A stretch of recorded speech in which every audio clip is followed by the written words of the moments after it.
J'ai commencé à monter à cheval à l'âge de 15 ans parce que c'était la maladie des cartables portés que d'une épaule pour être à la mode. Les cartables bien lourds, on n'avait pas de casier au collège. Du coup, j'avais le dos qui commençait à partir un peu en scoliose.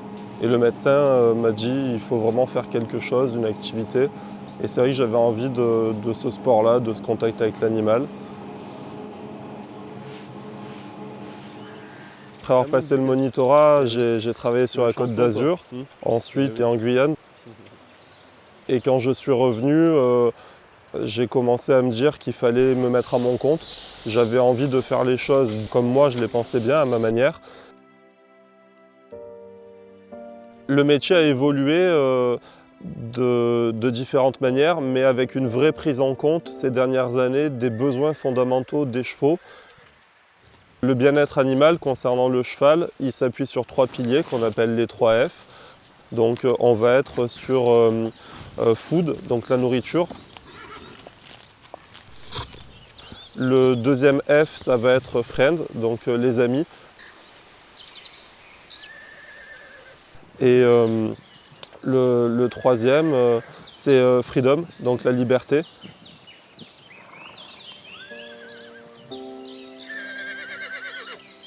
Et nous, on prend vraiment en compte dans tous nos choix d'aménagement, on va se demander si c'est bien dans le sens du bien-être animal. Au départ, on n'avait que les écuries et petit à petit, on a mis tous les paddocks, donc un grand réseau d'eau à l'extérieur en abreuvoir automatique. Toute notre cavalerie, on a 62 chevaux à l'heure actuelle sur place. Ils disposent tous de foin à volonté.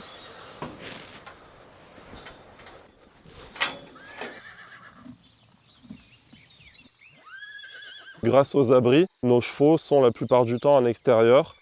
On a un parc de 25 hectares où tous les chevaux sont en liberté en permanence.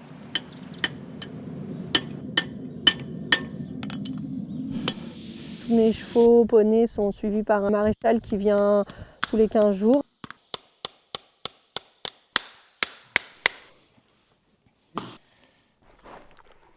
On est suivi régulièrement par une ostéo qui nous permet d'avoir des chevaux et de sport et de club qui sont suivis dans leur locomotion et aussi de façon viscérale.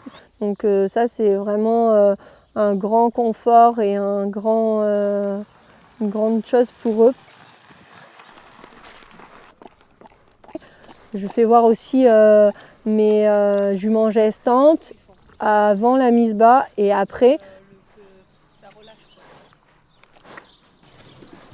Les mises bas peuvent être stressantes parce qu'on a tout vécu. Nous, on a vécu des mises bas où on a perdu tout le monde, poulains et juments. On a des mises bas où on a dû aider, on a eu des mises bas où on a eu une prématurée. Et on a eu aussi des mises bas où ça sont très bien passées, où on a des magnifiques poulains.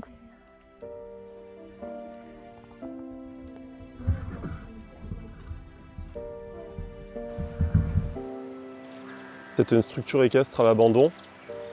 Donc en octobre 2008, je suis arrivé avec mes valises, 2 poneys, un cheval.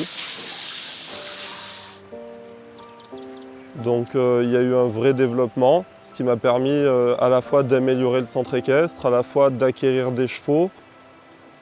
Et j'ai rencontré une stagiaire qui est rentrée en formation monitorat.